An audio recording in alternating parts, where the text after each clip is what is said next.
So Dan, thanks for joining me today to talk a little bit more about our PPE course. For those that are joining and watching, Dan is one of our tutors at Kingsbridge Academy, and he delivers our PPE course, which he's just finished delivering 4 courses running at the same time. So wanted to have a chat with you today to find out a little bit more about the PPE course, what it's all about, and give people that are thinking about joining it a bit of a better idea as to what it's all about. So perhaps you can start off by telling us a little bit about what the PPE course at Kingsbridge is all about. Absolutely. Well, first of all, it's a pleasure to be here and a pleasure to talk about it. I really enjoyed the first kind of round that we did. So the way that we put it together is we have 2 courses, so kind of 2 strands as a way of putting it. We've got one strand that's the Oxford specific course, and then one which is kind of a general PPE content course. Early on, they kind of cover the same kind of things. So we do some work on each of the 3 disciplines with topics from each of politics, philosophy and economics.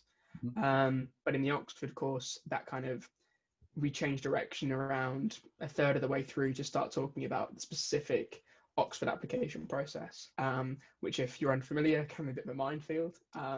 So there's the UCAS, there's TSA, which is the application test that's specific to PPE Oxford, as well as interview prep and general support in how to make yourself an attractive applicant. So there were things that we did like helping choose a college, helping to work out whether it was definitely PPE that was right for the students, or whether it's kind of some different combination, but also filling in personal statements and giving support there, ensuring that what they've read and what they've said concur and match up in that way. So that's kind of the Oxford course. The general course is more subject-based throughout. So we do a range of topics throughout. I think it was around 20 sessions we did this time. I know we're going to be altering that in various forms, but it will take the same kind of form and be a session on in which I'll send the reading list on a specific topic. So we did, for philosophy, we did ethics, specifically ethics within war. We then linked that to politics and did democratization and war. And economics, for example, we did China's recent economic development. So a real range of topics, but in some ways linking, because that's kind of what PPE is all about. It's how you don't just study philosophy, politics and economics. You study how political philosophy comes about and how economics can intersect with various points of it, and how these things, they're kind of a nebulous mess altogether. And I think doing distinct but related topics helps to do that. So you'll write from the essays and sort of come together and discuss your session partners' essays as well. So really varied, different strands, but kind of similar stuff in both. I thought that was one thing that was designed really well within the courses, is that we had students that were a little bit younger, 15, 16 years old, that were considering reading PPE at somewhere like Oxford University or elsewhere. And then we had students a little bit older that were actually in the process of applying to Oxford specifically to read PPE. And I think that was a really nice balance for those that were just wanting to dip their toes in the water and find out a little bit more about PPE as a subject, whereas the older students were actually using the course to help them apply and get a place at Oxford, not just learning about the content, but also the process of applying to Oxford.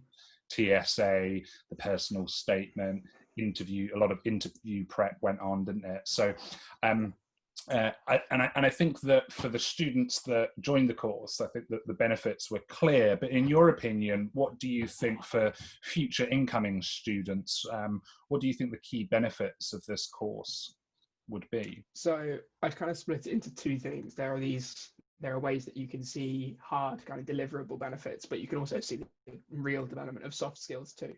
And I think both of them are really, really important and evident in the students that we had through this time. So on kind of the hard side, we had things like research papers. We had, some of the highest TSA scores I've ever seen. Personal statement writing, which obviously ends up with a fully fledged personal statement that you send off to universities. But I think on the kind of the softer side, you've got Oxford interview skills. But also that's true whether or not you're in the Oxford course or in the communication, kind of on the communication side and the general course, because you're still having to communicate with me about this really difficult topic, which is a skill that, whether or not you're applying to Oxford, is hugely important, whether in your career or just general conversation.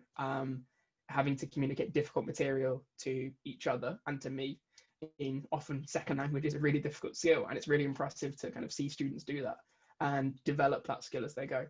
And obviously there's the benefit of having an understanding of some really, really interesting and really important topics. Typically one of the things that I found was how students who were perhaps came into the course with certain sets of interests and were perhaps kind of economically motivated because that was one of the things they studied in school. And then all of a sudden you give them an insight into philosophy, you give them an insight into politics in a way they'd not expected before. So we had a topic on killing in war, as I mentioned, and the ethics of killing in war are things that people haven't really considered before. It's kind of, well, wars happen and people get killed in wars and that's just a thing. Whereas actually considering, yeah, but why does that happen? Yeah, but is that really right?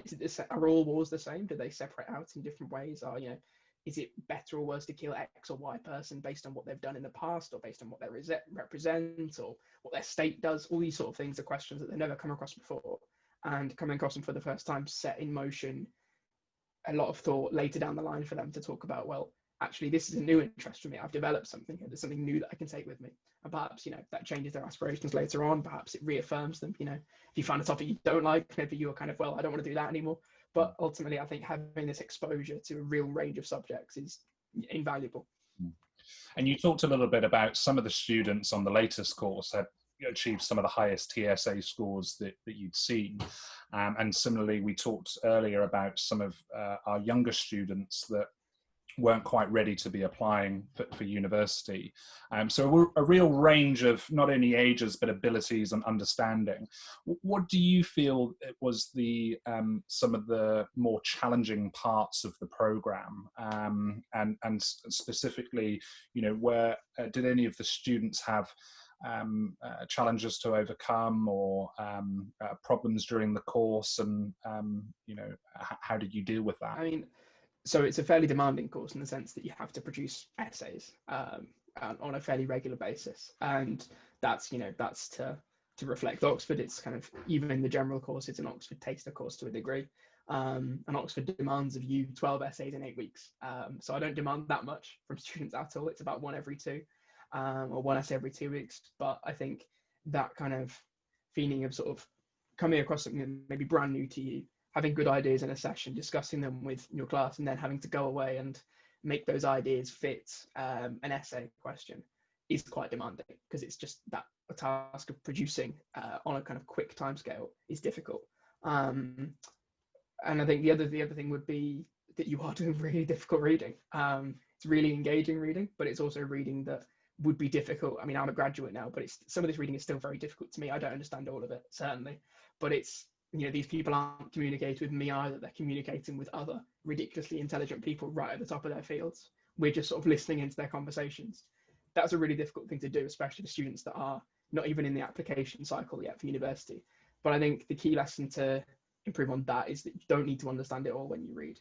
It's more important to be taking in key lessons where you can, taking in what you can, and not just, regurgitating it in the class, but engaging with it and thinking, well, I came in with this opinion and X or Y has said this, or they've made this assumption. I'm not entirely sure where that assumption comes from. Let me ask Dan what that assumption is. Let me kind of see what my classmates think. Let me message down on WeChat. Let me message my classmates on WeChat, and we'll work out what we think on this and whether or not it stands. And more often than not, you will hit something interesting, because these works are, by their definition, are interesting. You're not going to hit on anything irrelevant. And it's the old cliche, there are no bad questions. I think it's that's more important. You could get, I have students that completely got the wrong end of the stick with various readings, but I way prefer it when they get the wrong end of the stick and come with questions and come with ideas and then engage with it, than, get it to a degree, but, just sort of let it wash over them. And then that's just another bit of reading, and I'll copy and paste bits of it here and there and put it in an essay. It's that engagement that's really important. And I think engaging and struggling with difficult readings, when it pays off, is such a reward. And it can pay off in essays, it can pay off in discussion, but having that engagement is the best way of kind of getting past the challenge and just accepting that it is a challenge, not trying to just, get through it, but trying to say, well, this is really difficult. I found this really tough because of this. And then I'll say, yeah, I agree. It is really tough. Let's talk through the bits you understood. Let's see where we can get to. And that varies for everyone, but I think it's understanding that that's important. Yeah, I think that was one thing that was really nice to get feedback on from the students that joined the course and said, actually, I was a little bit apprehensive and nervous about joining the course because I wasn't sure whether I would have the intellectual capability to actually understand what Dan was talking about and what the subject material was all about. And I think the nice thing about this course and the way that you've delivered it is saying, yes, it will be challenging, but you were there to support them to break it down into much more simple steps to allow them to come to their own conclusions or to understand a piece of reading or writing. And I think that was one thing that the students surprised themselves most by, actually, was their ability to understand it. I mean, in your experience of all the students that have joined this course and been through this course, what type of students are typically joining this course with you? So as we kind of indicated earlier, we get a real range in terms of age, but also in terms of ability. It's not always that the older ones have got, full comprehensive opinions on all aspects of PPE. It can be that the younger ones do, but I think that range is really important. So we have a range of ages, a range of knowledge on PPE.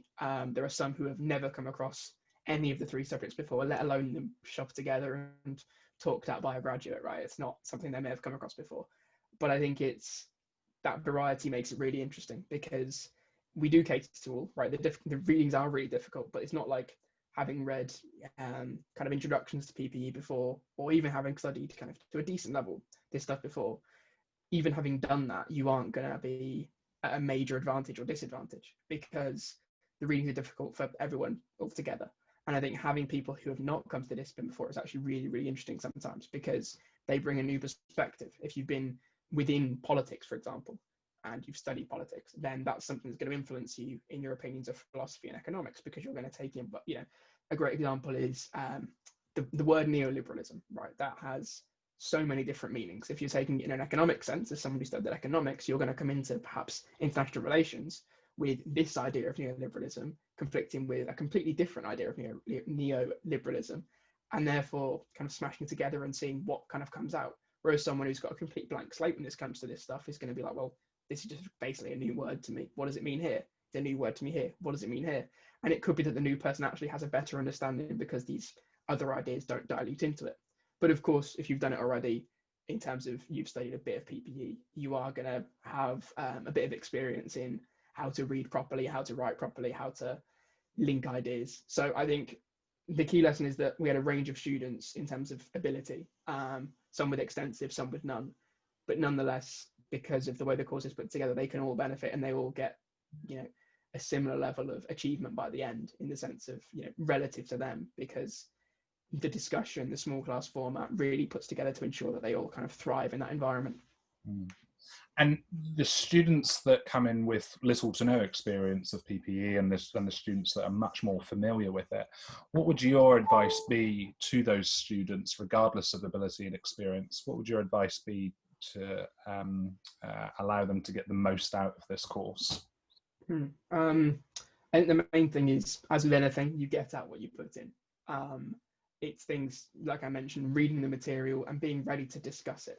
It's not just kind of, you're not reading this for yourself as much, you're reading it to facilitate a discussion with me and more importantly with your classmates, because that kind of collaborative atmosphere is something that's so important at all universities, but especially in Oxford where you have small kind of group learning.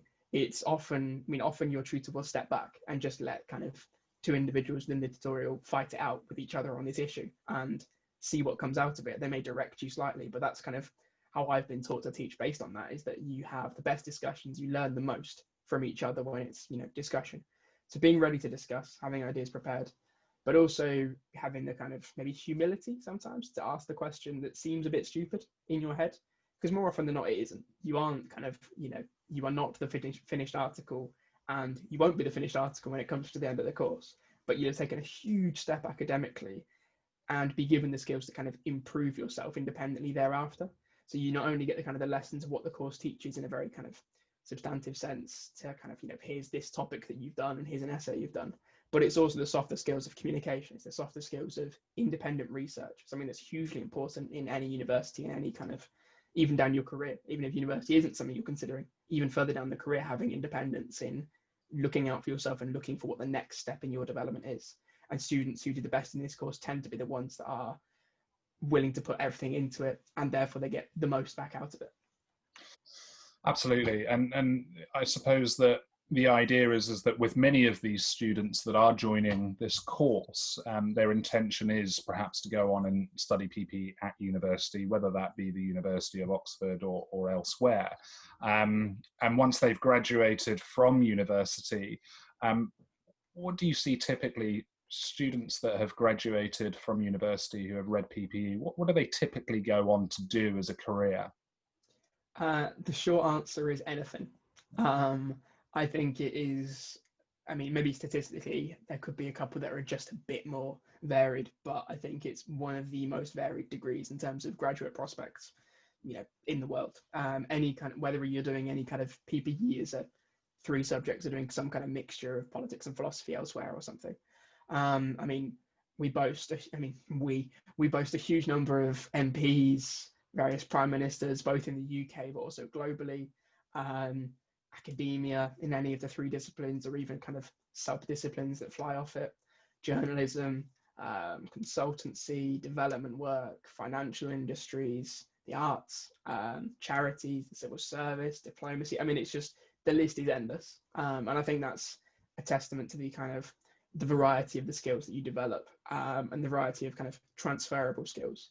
And it means that you're never, people think, oh, you study PPE, so you've got to be an economist, you've got to be a politician, or you've got to go and, sit in dusty rooms being a philosopher, right? It's not like that at all. You have what is kind of a signal to employers and a signal to people down the line that, okay, this is someone that can take in a lot of information, process it, and come out with, simplicity. And that's kind of where PPE comes in. It's this ability to gain so many skills in such a broad spectrum and kind of chart your own way through your degree. And that's something that is valued in a huge number of careers.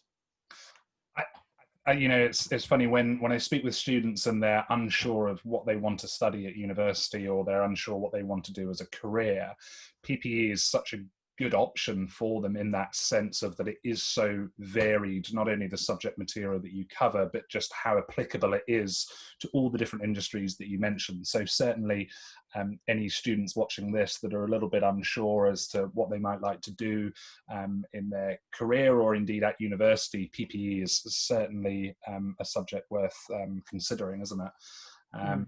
So finally, Dan, why do you think this prep course is so important for students that are looking to go and study PPE at university? I think the main reason would be that universities, they teach you, but often they teach you in a way of kind of unlearning things you've done in the past, right? So your schools will teach you how to pass exams typically, and they will teach you how to do well in a large classroom setting in many cases. They will teach you how to write in a certain way that is for this exam. Now, a university will spend a lot of time early on getting their undergraduates to unlearn much of what their school might have taught them. In essays critically, I was taught that, when I was taught in A-level to do things, when I was in school, I was taught to write in a certain way, to be kind of more engaging in my writing, to make sure my reader's interested in what I'm saying a lot of the time. Now, I remember in my first ever session with my philosophy tutor, he told me, you don't need to change, don't ever change words if the right word is there in front of you. If there's a technical word that is the correct word for this circumstance, use that 40 times on the page if you need to. Use that to be kind of clear ahead of anything else. Write short sentences, don't tag long sentences to make them sound better. And I mean, that's just an example, but I think it's these kind of lessons and being aware that you aren't, when you enter university, typically the perception is that you just sort of enter and it's kind of like you're starting here on the graph and you kind of enter into it like that. And actually, it's a lot more kind of up and down and juddering, right? It's a process of sort of finding your feet in a very new area a lot of the time, in a very new discipline, doing very new things and being independent. And I think this course is so important because it can teach you to get kind of a head start on those skills. You get a head start on the key theories and some of the key concepts of the course, but you also get a head start, I think, more crucially, in skills of independence, skills of independently researching, because being surrounded by, academic material is something you're probably not used to. You probably, for various courses, have got a textbook and that's what you go with. Having 50 different bits of reading, you know, that you could possibly look at, and working out, well, you know, you'd be lost by that if you just entered university. With this course, you start getting the skills of how to work out what's going to be relevant based on what you just read, starting to kind of look at things like footnotes and some kind of, you know, encouraging you to, of what I call kind of fall down the rabbit hole, right? Is to read something, see kind of a tiny comment in the footnote and see something that's really interesting. Let's follow that and see where that leads. And that's something that you aren't really taught in school, because you've got, you know, a strict amount of times in the day that you're there, and well, if you are there, and you're kind of strictly working towards a set curriculum. Now, that's just not true at university. You are given so much freedom, and that can be a benefit and a curse. And I think this course really helps in turning that freedom into a benefit and really using that time to see what's relevant and never feel like your depth. And I think that's one of the main things that this course can give. Brilliant, thank you. Well, look, Dan, thank you so much for sharing your thoughts and your advice on the course. Anybody that's watching that like to sign up, we'll put a QR code at the end of this video, and you can ask as many questions as you like. Those students that are interested in joining, we always set up a 10-15 minute call with Dan prior to making a decision to, for you to ask any further questions that you might have.